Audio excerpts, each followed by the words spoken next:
Hello students, आज का जो टॉपिक है हमारा वो है सॉल्विंग अलजेब्रिक इनइक्वालिटीज़। ये जो हमारा जो फर्स्ट टॉपिक है डिफरेंट टॉपिक्स ऑफ इनइक्वालिटी, इसमें हम फर्स्ट पार्ट करेंगे सॉल्विंग अलजेब्रिक इनइक्वालिटीज़। तो इसको स्टार्ट करने से पहले हम लोग एक टर्म डिफाइन कर लेते हैं, रैशनल फंक्शन और एक्सप्रेशन। रैशनल फंक्शन किसे बोलते हैं या एक्सप्रेशन किसे बोलते हैं, इसको डिफाइन कर लेते हैं। इसमें क्या बोला गया है कि any expression of the form P X upon Q X where P X and Q X are polynomials and Q X is not equal to zero is called a rational function. ठीक है, I hope आपको polynomial आता होगा कि polynomial हम किसे बोलते हैं। ये 9th और 10th क्लास में सिखाते हैं। एक्चुअली 9th में और 10th क्लास में एक चैप्टर ही हमारा पॉलिनोमियल। ठीक है, तो पॉलिनोमियल को हम nth डिग्री पॉलिनोमियल को हम कैसे लिखते हैं, तो यहाँ पे बच्चों देखो ध्यान से। जैसे पॉलिनोमियल को हम लोग जनरली p ऑफ x से डिनोट करते हैं। p लिखा, ऐसे ब्रैकेट में x लिखा, इसका क्या मतलब हो गया, पॉलिनोमियल इन वेरिएबल x वेरिएबल में मैं पॉलिनोमियल लिखने जा रहा हूँ। तो इसको हम लोग कैसे लिखते हैं, n डिग्री के पॉलिनोमियल को कैसे लिखते हैं। पहले लिखा a0 x to the power 0, फिर क्या लिखा a1 x to the power 1, फिर क्या लिखा a2 x to the power 2, फिर क्या लिखा a n minus 1 x to the power n minus 1 plus a n x to the power n। अब बच्चों इसका क्या मतलब हुआ कि जैसे हमने ये जो लिखा है ना a0, इसको पढ़ा, फिर हमने a1 पढ़ा, a2 पढ़ा, an माइनस 1 पढ़ा, an पढ़ा, ये सब एक्चुअल क्या है, ये इस टर्म्स जो है फर्स्ट टर्म है ना उसमें x टू द पावर 0 का कॉफिशेंट है, ये x टू द पावर 1 का कॉफिशेंट है, ये x टू द पावर 2 का कॉफिशेंट है, और ये an minus 1 x to the power n minus 1 का कॉफिशेंट है, और ये जो an लिखा है ये x to the power n का कॉफिशेंट है। ठीक है, इसमें हमने क्या किया है कि इस फर्स्ट टर्म की डिग्री क्या है 0, सेकेंड टर्म की डिग्री क्या है 1, थर्ड टर्म की डिग्री क्या है 2, और लास्ट टर्म की डिग्री क्या है n। तो यहाँ पे हमने क्या लिखा, इंक्रीजिंग ऑर्डर ऑफ डिग्री में हमने एक n डिग्री का पॉलिनोमियल लिखा है। ठीक है, ये 9th क्लास में जो पॉलिनोमियल चैप्टर है उसमें इसको ऑलरेडी डिफाइन कर रखा है। ऐसे ये जो जनरल फॉर्म दे रखा है ना n डिग्री का पॉलिनोमियल, ये 9th क्लास के बुक में भी NCERT में।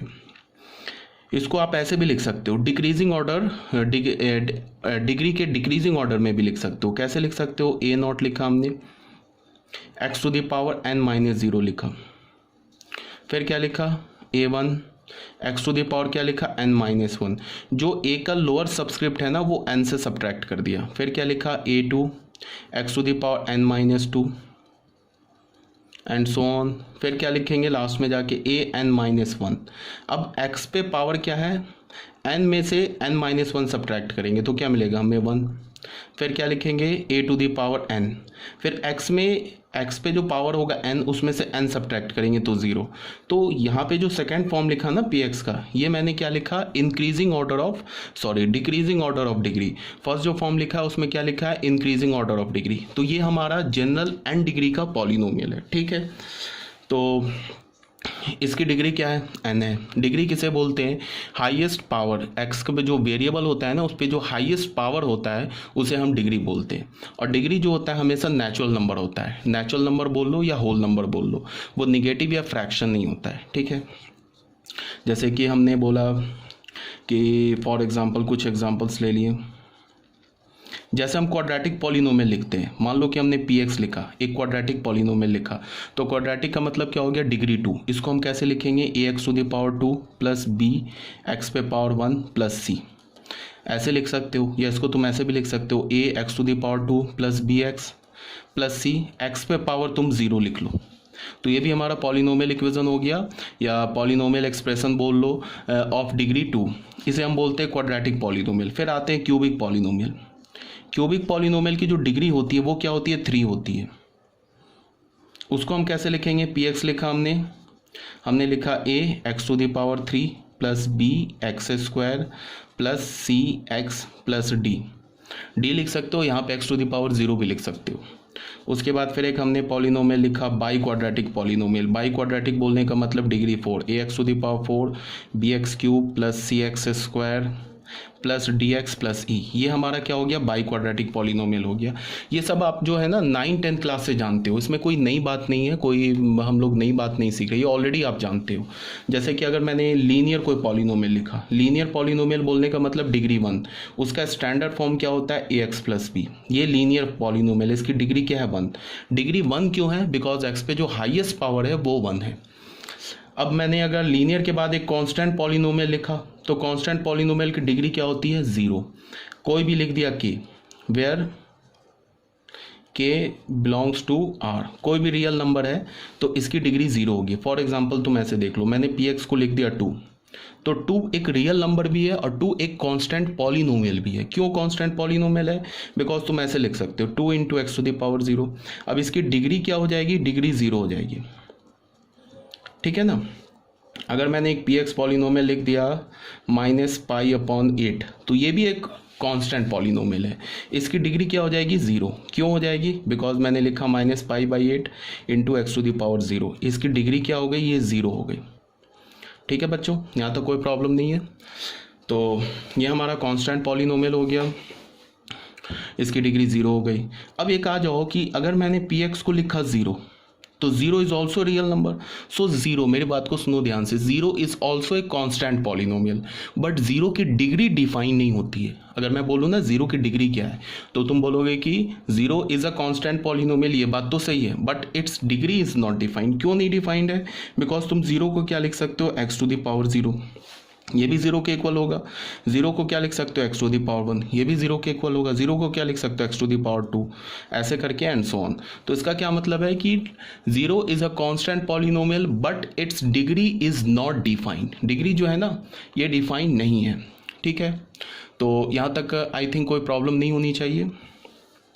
तो ये हमारा हो गया कांस्टेंट पॉलिनोमियल। तो पॉलिनोमियल, अब हम लोग रैशनल फंक्शन में, मैंने क्या बोला यहाँ पे कि रैशनल फंक्शन क्या होता है, any expression of the form px/qx where px and qx are polynomials and qx is not equals to 0 is called a rational function. कोई भी फंक्शन या कोई भी एक्सप्रेशन जिसमें न्यूमरेटर में एक पॉलिनोमियल हो, डिनोमिनेटर में एक पॉलिनोमियल हो, बट डिनोमिनेटर का जो पॉलिनोमियल होगा ना वो 0 नहीं होना चाहिए, उसे हम क्या बोलेंगे, रैशनल फंक्शन बोलेंगे, ठीक है। तो जैसे फॉर एग्जांपल मैंने क्या लिखा, f(x) is equal to x - 3/x² + 1, ये एक रैशनल फंक्शन है। क्यों रैशनल फंक्शन है, बिकॉज x - 3 एक लीनियर पॉलिनोमियल है, x² + 1 एक क्वाड्रेटिक पॉलिनोमियल है, तो ये पॉलिनोमियल अपॉन पॉलिनोमियल के फॉर्म का है, और इसका डिनोमिनेटर जो है वो क्या है, वो भी 0 नहीं है। तो अगर मैं पूछूं कि f(x) क्या है, तो तुम बोलोगे f(x) is a rational function. फिर देखो सेकेंड में f(x) को हमने क्या लिखा, x² - 9। अगर मैंने इतना ही बोल दिया तो x² - 9 न्यूमरेटर में क्या हमारा एक क्वाड्रेटिक पॉलिनोमियल, डिनोमिनेटर में कुछ नहीं लिखा है, इसका मतलब 1 है, तो 1 is also a constant polynomial. Polynomial तो है ना, तो ये क्या हो गया, ये भी पॉलिनोमियल अपॉन पॉलिनोमियल के फॉर्म का लिखा हुआ है, so it is also a rational function. अब आ जाओ f(x), इस f(x) को देखो, ऊपर क्या लिखा है, क्वाड्रेटिक पॉलिनोमियल, नीचे क्या लिखा है, क्वाड्रेटिक पॉलिनोमियल, तो ये भी पॉलिनोमियल अपॉन पॉलिनोमियल के फॉर्म का है, so it is also a rational function, ठीक है।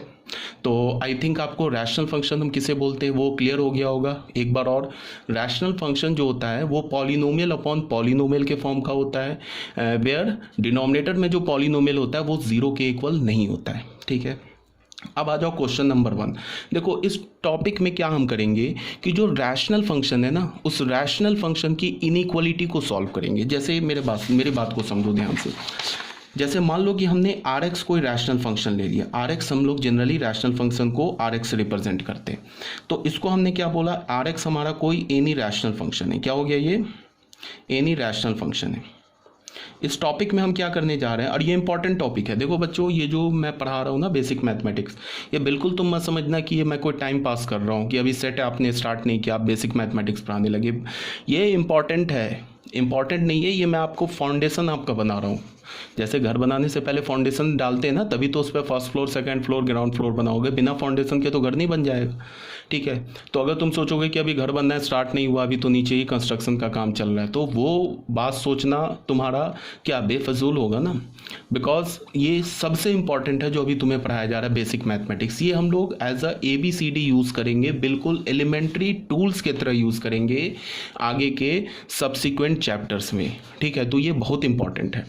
तो इसको ध्यान से लेना, बिल्कुल लाइटली मत लेना, ठीक है। इसके बाद हम लोग चैप्टर जो स्टार्ट करेंगे वो सेट से स्टार्ट करेंगे। तो रैशनल फंक्शन में देख लो, आर एक्स हमने बोला कोई भी रैशनल फंक्शन है। तो इस टॉपिक में हम क्या करने जा रहे हैं कि इस टाइप की इनइक्वालिटी हम सॉल्व करने जा रहे हैं। Or x is greater than 0, or x is less than 0, or x is greater than और equals to 0, or x is less than और इक्वल्स टू 0। इस टाइप की इनइक्वालिटी है, जो 4 टाइप्स की इनइक्वालिटी मैंने लिखा ना, इसी इनइक्वालिटी को हम सॉल्व करेंगे इस चैप्टर में या इस टॉपिक में, ठीक है। तो एक एग्जांपल ले लेते हैं। क्वेश्चन 1, क्वेश्चन 1 में क्या है, solve x square minus 9 is greater than 0, ये लिखा हुआ है। तो सबसे पहले ये बताओ कि ये जो एक्स स्क्वायर माइनस 9 ये क्या है, हमारा रैशनल फंक्शन है। क्यों? बिकॉज एक्स स्क्वायर माइनस 9 ऊपर क्या हमारा क्वाड्रेटिक पॉलिनोमियल, नीचे कुछ नहीं है तो 1 क्या है, कांस्टेंट पॉलिनोमियल। तो ये पॉलिनोमियल अपॉन पॉलिनोमियल के फॉर्म का है, उसको हमने ग्रेटर देन इक्वल्स टू 0 कर रखा है। इसका क्या मतलब है, ये एक रैशनल फंक्शन है। अब इसे हमें सॉल्व करना है।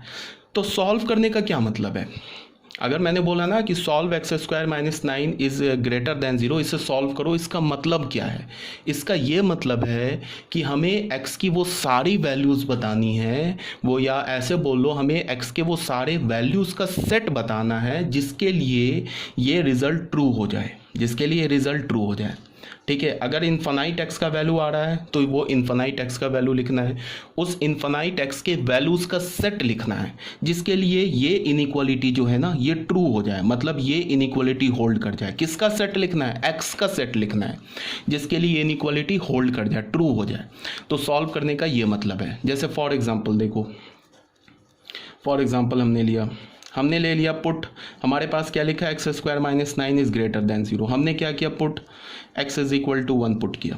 तो हमने क्या किया, 1 square minus 9 is greater than 0। तो यहाँ से हमें से क्या मिल गया, -8 इज ग्रेटर देन 0। ये तो हमारा फॉल्स मिल गया, फॉल्स मिला ना। -8 तो क्या होता है, लेस होता है ना 0 से, तो ये हमें फॉल्स मिल गया। इसका क्या मतलब हो गया, x is equal to 1 is not the solution, not the solution of the inequality या rational inequality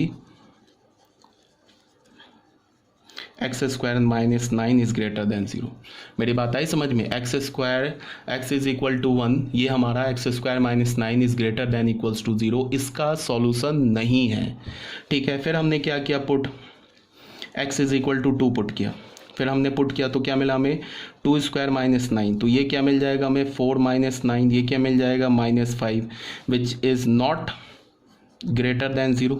ये ऐसे लिखने के बाद ऐसे क्रॉस करने का मतलब कि -5 जो है वो 0 से बड़ा नहीं है, एक्चुअली -5 0 से छोटा है। तो इसका क्या मतलब हुआ, this implies that x is equal to 2 is not the solution of the inequality. ये x इज इक्वल टू 2 जो है ना, ये इस इनइक्वालिटी का सॉल्यूशन नहीं है,